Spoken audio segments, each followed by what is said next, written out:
নমস্কার বন্ধুরা, আমি আবার চলে এসেছি আজকে নতুন একটি এক্সাইটিং ভিডিও নিয়ে। আপনাদের জানিয়ে রাখি, আমি অ্যামেজিং বেঙ্গল নামে একটি সিরিজ স্টার্ট করেছিলাম, যার প্রথম ভিডিও ছিল খিরাই, সেকেন্ড ভিডিও ছিল আপসাইড ডাউন হাউস, আর আজকে এটি থার্ড ভিডিও। আজকে আমি গিয়েছিলাম ইকো পার্কে। তো আপনাদের জানিয়ে রাখি, আপনারা আশা করি জানেন যে ইকো পার্ক বিরাট বড় একটি পার্ক। তো পুরোটা কভার করা একটা ভিডিওতে পসিবল নয় কোনোভাবেই, তাই আমি ইকো পার্কের একটা সিরিজ স্টার্ট করেছি। আজকে তার এপিসোড 1 আপনাদের দেখাবো। এপিসোড 1-এ আপনারা ইকো পার্কের মধ্যে অবস্থিত সোলার গ্লোব মিউজিয়ামটি এক্সপ্লোর করব আমি, সেটা আপনারা দেখবেন। তো আশা করি আপনাদের ভিডিওটি খুব ভালো লাগবে। চ্যানেলে যদি নতুন হন তাহলে চ্যানেলটিকে অবশ্যই সাবস্ক্রাইব করবেন এবং বেল নোটিফিকেশনটি অন করে রাখবেন, কারণ এরকম নতুন এক্সাইটিং ভিডিও আসতে চলেছে আগামী দিনে। এবার চলুন জেনে নিই কীভাবে আপনারা ইকো পার্কে যাবেন। যদি আপনারা দক্ষিণ কলকাতার দিক থেকে আসেন তাহলে এয়ারপোর্টগামী যে বাসগুলো নিউটাউন হয়ে যায় সেই বাসে করে আপনারা আসতে পারেন। এছাড়া বিধাননগরের দিক থেকে যারা আসবেন তারা চিনার পার্কে প্রথমে আসবেন এবং চিনার পার্ক থেকে নিউটাউনগামী যে কোনো বাসে করে যেতে পারেন। আর যদি আপনারা এয়ারপোর্টের দিক থেকে আসেন তাহলে নিউটাউনগামী যে কোনো বাসে করে আপনারা সহজেই ইকো পার্কে পৌঁছে যাবেন। সেক্ষেত্রে জানিয়ে রাখি, যদি বাসে আসেন তাহলে গেট নাম্বার 2-তে নামলে সবচেয়ে সুবিধা হবে, অথবা আপনারা যদি বাইক অথবা 4 হুইলারে করে আসেন তাহলে গেট নাম্বার 3 থেকে আপনাদের এন্ট্রি নিতে হবে, কারণ গেট নাম্বার 1, 3 এবং 4 এই 3টে গেটেই পার্কিং অ্যাভেলেবেল আছে, কিন্তু গেট নাম্বার 3 থেকে কম হাঁটতে হবে। পার্কিং চার্জেসগুলি বলে রাখি, 2 হুইলার 20 টাকা, 4 হুইলার 50 টাকা এবং বাস পার্কিং চার্জ 100 টাকা। সেক্ষেত্রে প্রথম 6 ঘন্টার জন্য পার্কিং চার্জেসগুলো এরকম, 6 ঘন্টা অতিক্রম করলে পার্কিং চার্জেসগুলি দ্বিগুণ হয়ে যাবে। ইকো পার্ক সোমবার বাদে প্রতিদিন খোলা থাকে সকাল 11টা থেকে সন্ধ্যে 7:30টা পর্যন্ত। এন্ট্রি ফিস 30 টাকা। সমস্ত ডিটেলস স্ক্রিনে দিয়ে দিলাম। চলুন এবার ভিডিওটি শুরু করা যাক।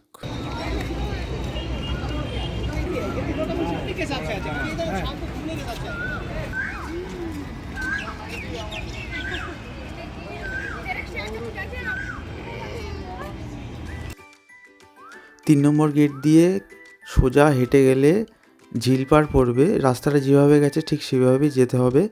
তো ঝিলপাড়ের আশেপাশে অনেক স্ন্যাক্সের দোকান রয়েছে, সেখানে চাইলে আপনার স্ন্যাক্স খেয়ে নিতে পারেন। এই ঝিলপাড়ের ডান দিক বরাবর যে রাস্তাটা সোজা চলে গেছে, দেখবেন ডান হাতে ইকো পার্ক অফিস পড়বে। তো সেই রাস্তা ধরে সোজা কিছুক্ষণ হাঁটলেই সোলার গ্লোব মিউজিয়ামটি আপনাদের ডান হাতে পড়বে।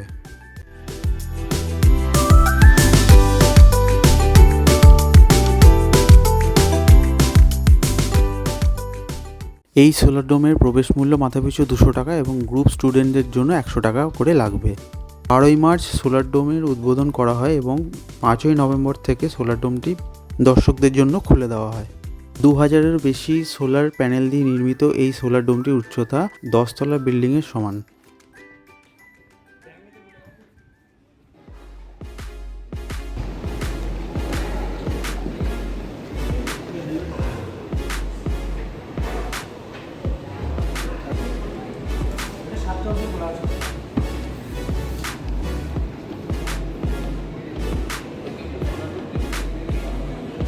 যে এনসিও লেখা যে দরজাটা আছে ওখান থেকে আমাদের মিউজিয়ামের গ্যালারিগুলো স্টার্ট হচ্ছে। টোটাল 6 তলা মিউজিয়াম। র্যাম্প দিয়ে হেঁটে হেঁটে মিউজিয়ামটা পুরো কভার করবেন। 6 তলায় লিফট আছে, লিফটে করে তারপরে নিচে নেমে আসবে। ঠিক আছে।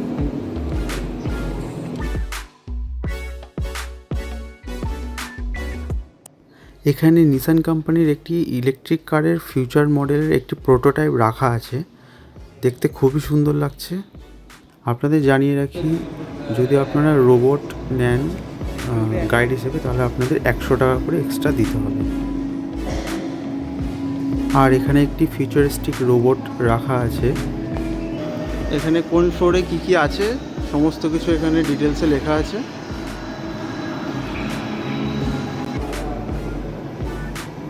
এখানে দ্য গ্রেট সায়েন্টিস্ট নিকোলা টেসলার ওয়ার্কস রয়েছে, silicon works, father of energy. কত রিয়েলিস্টিক লাগে দেখতে। এখন আমরা এলাম গ্রাউন্ড ফ্লোরের হিস্ট্রি অফ এনার্জির গ্যালারিতে। আদিমকালে কীভাবে এনার্জি ইনভেন্ট করা হয়েছিল তারই একটা সিকোয়েন্স এখানে দেওয়া আছে।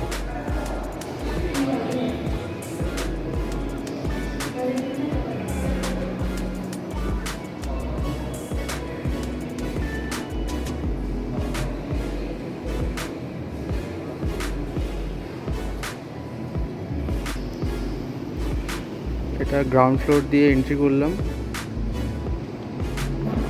ওপরে দেখা যাচ্ছে আমাদের এখানে আর্টিফিশিয়াল সান ক্রিয়েট করা হয়েছে।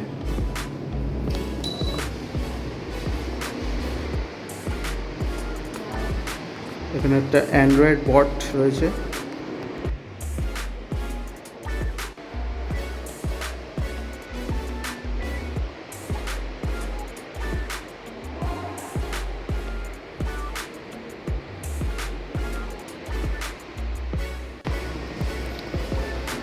এইটা হলো সোলার গ্লোবের মিনিয়েচার মডেল। এখানে পুরো ডিটেলসে দেওয়া আছে কোথায় কি আছে না আছে, এন্ট্রি থেকে শুরু করে সমস্ত কিছু দেওয়া আছে।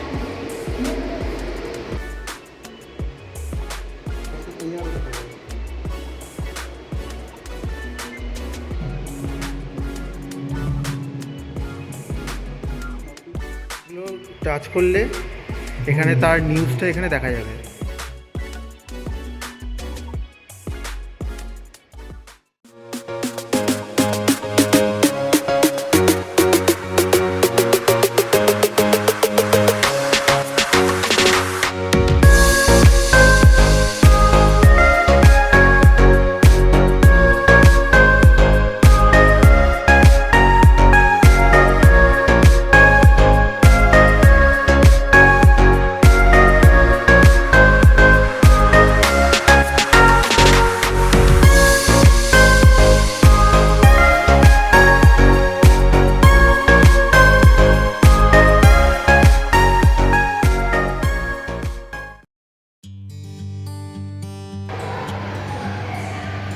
আমাদেরকে স্বাগত জানাচ্ছে।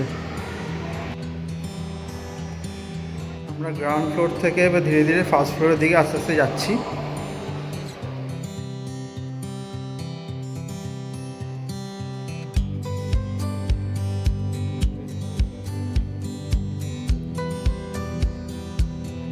বিভিন্ন জন্তু জানোয়ারের। চলে এসেছি L1-এ, মানে first floor. Doctor C.V. Raman, father of the Indian physics. পুরো রিয়েল লাগছে। এটা হলো ভিশন থিয়েটার 1। এখানে আমরা এবার প্রবেশ করছি আস্তে আস্তে।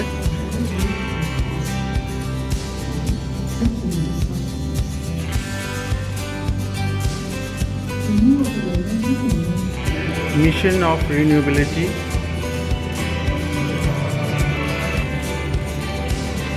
এখানে অনেক ইনফরমেশন দেওয়া আছে টাইম পিরিয়ড অনুযায়ী, রিনিউয়েবল এনার্জি রিলেটেড। এগুলো আপনারা অবশ্যই এসে দেখবেন।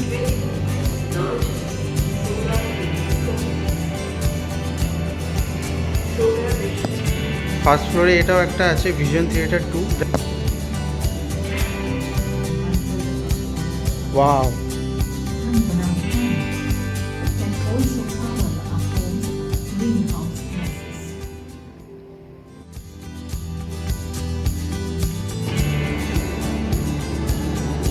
L2-তে এসে গেছি। ডক্টর মাইকেল ফ্যারাডের সিলিকন ওয়ার্কস স্ট্রাকচারটা রয়েছে। এনাকে বলা হয় ফাদার অফ ইলেকট্রিসিটি।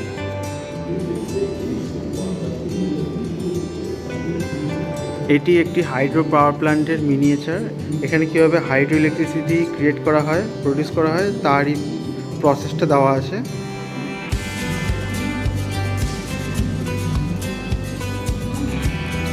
এখানে পুরো প্রসেসটাই দেওয়া আছে একটা একটা করে, ভালো করে দেখলে বোঝা যাবে। সেকেন্ড ফ্লোরেও এরকম বিভিন্ন ইনফরমেটিভ ডিসপ্লে দেওয়া আছে। এটি একটি হাইড্রো টারবাইন, তারই একটা মডেল।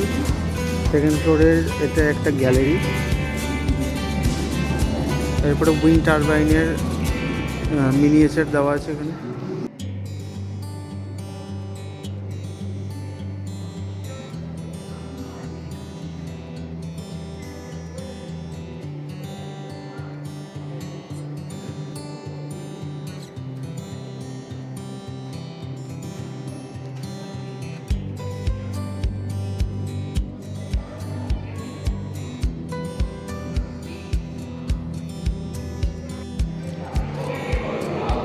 আমাদের পৃথিবীর বিভিন্ন জায়গায় হাওয়া বা বায়ু কীভাবে চলাচল করে দেখতেই পাচ্ছেন, খুবই সুন্দর লাগছে।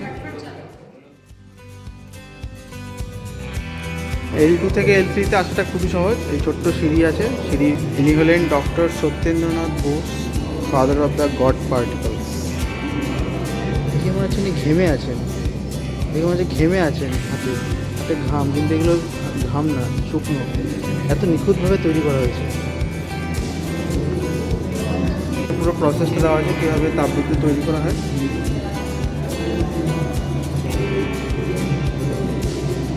এখানে দেওয়া আছে পৃথিবীর কোথায় কোথায় তাপবিদ্যুৎ কেন্দ্র রয়েছে।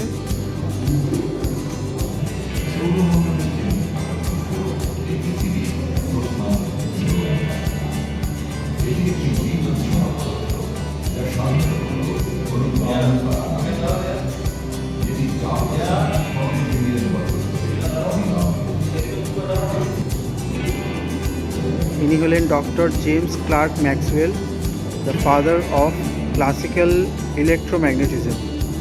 দাড়িগুলো পুরো রিয়েল লাগছে। এখানে বিভিন্ন রকমের সোলার থার্মাল প্ল্যান্টের কনসেপ্ট রয়েছে, তার মিনিয়েচার সহ ডিটেলস দেওয়া আছে ভিডিওর মাধ্যমে।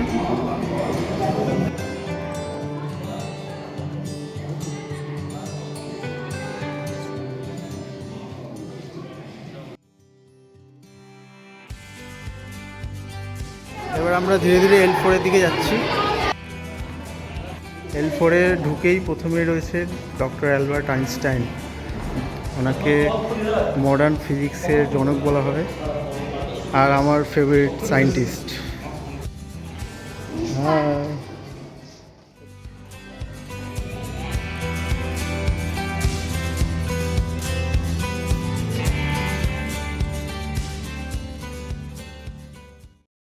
আমরা এখন ক্যাপলান টারবাইনটাকে ক্রিয়েট করব ডিজিটালি। স্টার্ট করলাম। একটা হয়ে গেল,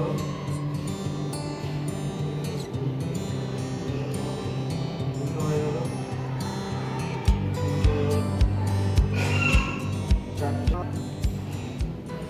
চারটে হয়ে গেলাম না? তো আপনারা যারা আসবেন অবশ্যই এটা করে দেখাবেন, আর কমেন্টে অবশ্যই জানাবেন যে আপনারা পেরেছেন কিনা। ঠিক আছে?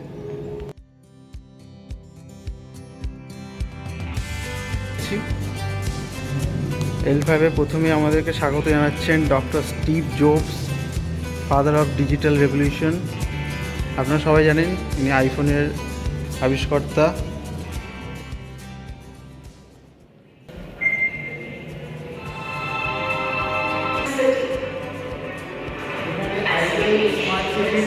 কনসেপ্টটা দেওয়া আছে।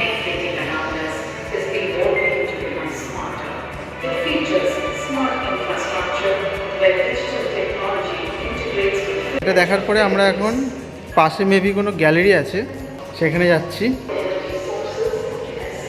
ওয়াও, এখানে একটা ফিউচার সিটির কনসেপ্ট দেওয়া আছে। আমাদের কলকাতার ফিউচারে এরকম হতে পারে।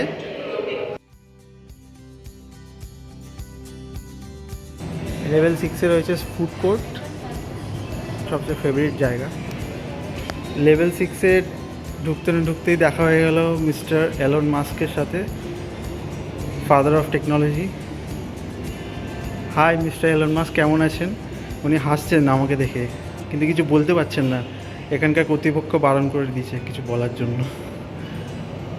আপনারা হয়তো জানেন যে এলন মাস্ক টেসলা কোম্পানির সাথে সাথে স্পেস এক্স কোম্পানিরও ওনারশিপ আছে। ইনি প্রথম আছেন যিনি এমন একটা টেকনোলজি আবিষ্কার করেছেন যার মাধ্যমে মানুষ রকেটে করে স্পেসে গিয়ে আবার পৃথিবীতে একই রকেটে করে পৃথিবীতে ল্যান্ড করতে পারে, ঠিক প্লেনের মতো। আমরা লেভেল 6-এর গ্যালারিতে ঢুকছি। আমি ভেবেছিলাম হয়তো এখানে কিছু আর দেখার থাকবে না, কিন্তু এখানে অনেক কিছুই আছে দেখার। এয়ারবার্ন উইন্ড টারবাইন, এখানে ফিউচার সিটির একটা ডিসপ্লে দেওয়া আছে। আমরা এখন এর ভেতরে ঢুকবো। আমি ফিউচার সিটির মধ্যে আছি।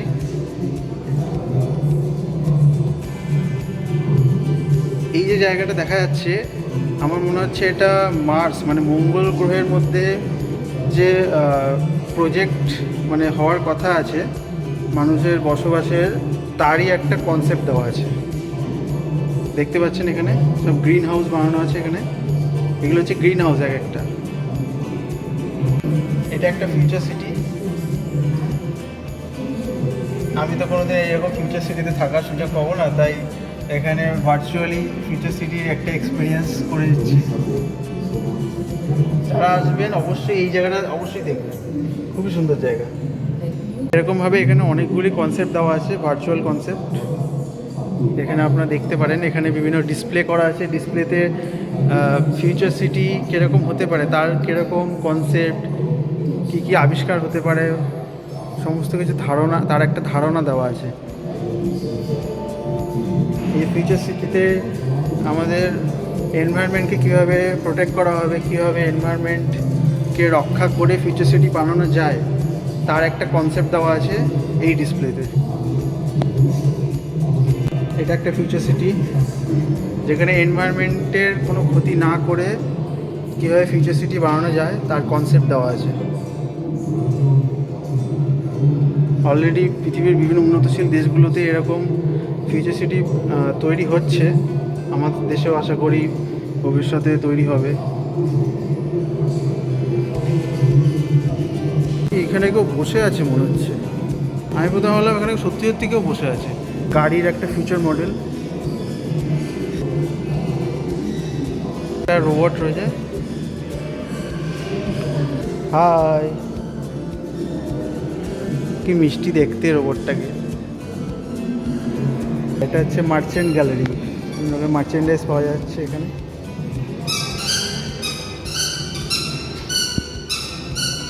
কত রকমের জিনিস আছে এখানে, বাচ্চাদের খেলনা বিভিন্ন রকমের রয়েছে,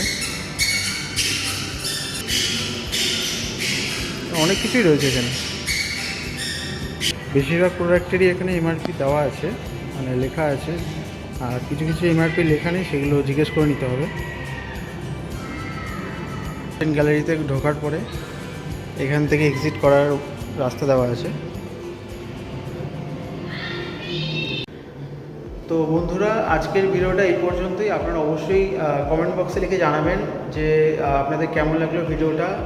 আর আমি তো এখানে এসে অনেক কিছু শিখলাম, তো আপনাদেরও অনুরোধ করব এখানে অবশ্যই একবার আসুন। ইকো পার্কে আসলে অবশ্যই সোলার গ্লোবে একবার আসবেন, এসে এই জায়গাটাকে, এই সোলার গ্লোব মিউজিয়ামটাকে একবার হলেও এক্সপ্লোর করবেন। মোটামুটি 2.5 থেকে 3 ঘন্টা লাগে পুরোটা এক্সপ্লোর করতে। আমার 2.5 ঘন্টার মধ্যে লেগেছিলো। অনেক কিছু জানার আছে, অনেক ইনফরমেশন, যেগুলো যদি আপনারা স্কিপ করে যান, যদি দেখে জাস্ট বেরিয়ে যান, তাহলে অনেক কিছু অজানা রয়ে যাবে। তো আপনাদেরকে বলবো, বিভিন্ন ডিসপ্লেতে অনেক রকম ইনফরমেশন দেওয়া হচ্ছে, যেগুলো আপনাদের দেখা উচিত, জানা উচিত। বিশেষ করে স্টুডেন্টরা, তোমরা অবশ্যই এসে ডিসপ্লেগুলো দেখবে, ভিডিওগুলো দেখবে, তাহলে অনেক কিছু শিখতে পারবে। তোমাদের স্কুলের সিলেবাসের সাথে অনেক কিছু রিলেট করতে পারবে। হ্যাঁ, তো ভিডিওটি যদি ইনফরমেটিভ লেগে থাকে অবশ্যই আমার চ্যানেলটিকে, জার্নি উইথ পার্থপ্রতিম চ্যানেলটিকে সাবস্ক্রাইব করবেন আর বেল নোটিফিকেশনটা অন করে রাখবেন।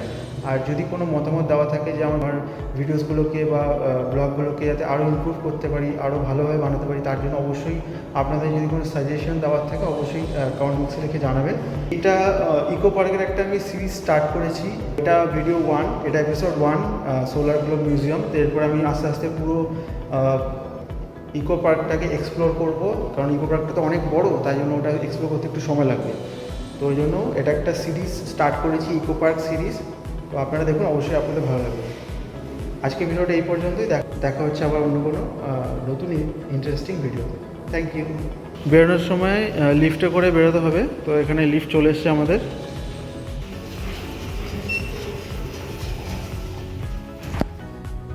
চলে এসছি আমরা গ্রাউন্ড ফ্লোরে। ও, পেছন দিক দিয়ে খুললো, আমি তো বুঝতে অবাক হয়ে গেছি। পেছন দিক দিয়ে খুললো, ওই দিক দিয়ে ঢুকতে হবে, এদিক দিয়ে বেরোতে হবে। আপনাদেরকে জানিয়ে রাখি যে বেরোনোর পরে এখানে এই যে এই জায়গাটা দেখতে পাচ্ছেন, এর ঠিক নিচেই এখানে ডিসপ্লে করা আছে বিভিন্ন। এখানে ফিডব্যাক শেয়ার করতে পারবেন। ঠিক আছে, আমি মোটামুটি একটা ফিডব্যাক লিখে দিলাম, লিখে সাবমিট করে দিলাম।